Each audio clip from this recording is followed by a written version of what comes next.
இறை இயேசுவில் எனக் அன்பார்ந்தவர்களே, நம் ஜீவனுள்ள தேவனின் உயிருள்ள வார்த்தைகளை தினமும் கேட்பதன் மூலம் உங்களுக்கு நன்மையும் ஆசையும் உண்டாவதாக. இன்றைக்கு நம் உள்ளத்தில் ஆண்டவர் பேச விரும்புகிற திருவசனம் மத்தேயு 10ஆம் அதிகாரம் 8ஆம் திருவசனம். கொடையாக பெற்றீர்கள், கொடையாகவே வழங்குங்கள். இறை இயேசுவில் எனதருமை நண்பர்களே, உங்கள் அனைவருக்கும் நம் இயேசுவின் அன்பை உரித்தாக்குகின்றேன். இன்று 7 புனித சகோதரர்களை நாம் நினைவு கூறுகிறோம். அவர்களிடம் நமக்காக இறை இயேசுவிடம் பரிந்து பேசி அவரின் மேலான இரக்கத்தை பெற்று தரும்படி செபித்துக் கொள்வோம். நண்பர்களே, இன்று ஜூலை மாதம் 10ஆம் நாள் வியாழக்கிழமை. அனைவரும் அப்படியே இதை கேட்டுக்கொண்டிருக்கிற இடத்திலே ஒரு நொடி இயேசுவை மனதில் நினைத்து உள்ளத்தில் வைத்து மனதை ஒருமனப்படுத்தி மூச்சை நன்றாக இழுத்துவிட்டு தனிப்பட்ட விதத்தில் இயேசுவோடு இணைந்து, நன்றி இயேசுவே, thank you Jesus, I brace you Jesus, ஆவே மரியா என்பதாய் மனதோடு இதமாய் சொல்லுங்கள். தூயாதி தூயவர் அவர். அவரை உயர்த்துகிறவர்கள், துதிக்கிறவர்கள் தன் நிலையிலும் உயருவார்கள், பிறருக்கும் ஓர் ஆசீர்வாதமாய் இருப்பார்கள்.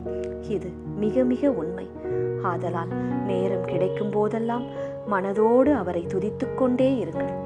இன்றைய திருப்பாடல் கூறுகிறது, ஆண்டவர் செய்த வியத்தகு செயல்களை நினைவு கூறுங்கள் என்பதாய். நீங்கள் பிறந்து வளர்ந்து படித்து இன்று இந்த நிலையில் இருக்கும் வரை எத்தனையோ வியத்தகு செயல்களை இயேசு நிச்சயம் செய்திருப்பார். அதையெல்லாம் இந்த நாளில் நினைத்து பாருங்கள், நன்றி கூறுங்கள். இன்று இருக்கும் நிலையில் கூட உங்களுக்கு ஏதேனும் உதவி தேவையாயிருக்கலாம். மனிதர்களுக்கு அதை தெரியப்படுத்தும் முன் முதலாவது யாருக்கு தெரியப்படுத்த வேண்டும்? இயேசுவுக்கு தெரியப்படுத்த வேண்டும். ஜெபத்தில் வையுங்கள், அவரிடம் சொல்லுங்கள். இயேசு யோசேப்பை விடுதலை செய்து அடிமையாயிருந்த அவனை அரண்மனைக்கே தலைவர் ஆக்கினார். அதே போல உங்களுக்கும் செய்வார். உங்கள் மனதை சில காரியங்கள், சில எண்ணங்கள், சில மனிதர்கள் சோர்வடைய செய்யலாம், மனமடிவாக்கலாம். தங்கள் செயலால் வார்த்தையால் கூட அப்படி அவர்கள் செய்யலாம். நம்பிக்கையற்ற நிலை காணப்படலாம். அச்சம் வேண்டாம் என் சகோதரனே, என் சகோதரியே. இறையாட்சி, அதை நாடுங்கள். மனதை தூய்மையாக்குங்கள். அப்போது இயேசுவின் பிரசன்னம் உங்கள் முன் செல்லும். தூய ஆவியானவர் பலம் தருவார், ஞானம் தருவார். எதை எப்படி செய்ய வேண்டும், யாரிடம் எப்படி நடந்து கொள்ள வேண்டும், இந்த காரியத்திற்கு எங்கிருந்து உதவி பெற வேண்டும் என்று உங்களுக்கு அறிவூட்டுவார். அதை கொண்டு சிறப்பாய் செய்து நீங்கள் சாதிப்பீர்கள். சரி, இன்றைய நற்செய்தி வாசகம் என்ன கூறுகிறது? கொடையாக பெற்றீர்கள், கொடையாகவே வழங்குங்கள் என்று கூறுகிறது. இதை இயேசு தன் சீடர்களிடம் கூறுகிறார். சீடர்களுக்கு மட்டுமல்ல, நமக்கும் தான். எதையுமே இயேசு பணம் வாங்கிக் கொண்டு நமக்கு தரவில்லை, இலவசமாகத்தானே தந்தார். அதையே தான் நாமும் செய்ய வேண்டும் என்று எதிர்பார்க்கிறார்.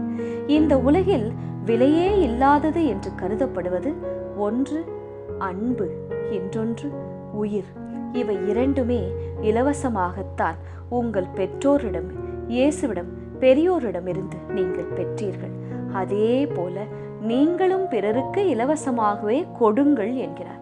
வீட்டில் வேலை செய்யும் இடத்தில் யாருக்காவது உடல் நலம் இல்லை, முகம் கொஞ்சம் வாட்டமாக இருக்கின்றது என்றால் அருகில் செய்து அரவணைத்துக் கொண்டு வேலையை பகிர்ந்து கொள்ளுங்கள்.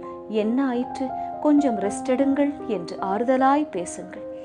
நம்மை எப்படியெல்லாம் நடத்தினார்கள், எப்படியெல்லாம் பொடி வைத்து பேசினார்கள், ஏளனமாக பார்த்தார்கள் என்று முன்பு எப்போ நடந்ததையெல்லாம் எண்ணாதீர்கள். அவற்றையெல்லாம் மறந்து விடுங்கள். முடிந்தால் மன்னிக்க கூட முயற்சி எடுங்கள். வைராக்கியத்தை, வீம்பை சுமந்து கொண்டு நாம் சாதிக்கப் போவது ஒன்றுமே கிடையாது. பிபி, சுகர், ஸ்ட்ரெஸ் இதெல்லாம் ஃப்ரீயாகவே உங்கள் உடலுக்குள் வந்துவிடும். அவ்வளவுதான். உங்களை கஷ்டப்படுத்தியவர்களுக்கு நீங்கள் செய்யும் நன்மை இருக்கின்றதே, அதுதான் நாம் மனிதர்களாக பிறந்ததற்கான அர்த்தம். மிருக தன்மையில் இருந்து நாம் வேறுபட்டு நிற்கின்றோம் என்றதற்கு அடையாளம். கொஞ்சம் சிந்தியுங்கள். ஜெபிக்கலாமா? இயேசுவே, இலவசமாக நாங்கள் பெற்ற உமது அன்பு, உமது ரட்சிப்பு, உமது கிருபை, உமது தயவு அனைத்தையும் எந்த எதிர்பார்ப்பும் இல்லாமல் மற்றவர்களுக்கு நாங்கள் காட்ட, தாராளமாய் கொடுக்க இலகிய மனதை, அன்பான பச்சாதாபம் உள்ள மனதை எங்களுக்கு தாரும் இயேசுவே. ஆமேன். இயேசு கிறிஸ்துவின் பெரிதான நாமத்தின் நிமித்தம் ஜெபிக்கிறோம். ஆமேன். ஒவ்வொரு நாளும் உங்கள் உள்ளத்தில் ஆண்டவர் பேச விரும்புகிற இறை வார்த்தையை தெரிந்து கொள்ள ரோசரி பிரேயர்ஸ் சேனலை சப்ஸ்கிரைப் செய்யுங்கள். மேலும் உங்கள் நண்பர்கள் மற்றும் உறவினர்களுடன் ஷேர் செய்யுங்கள். நன்றி.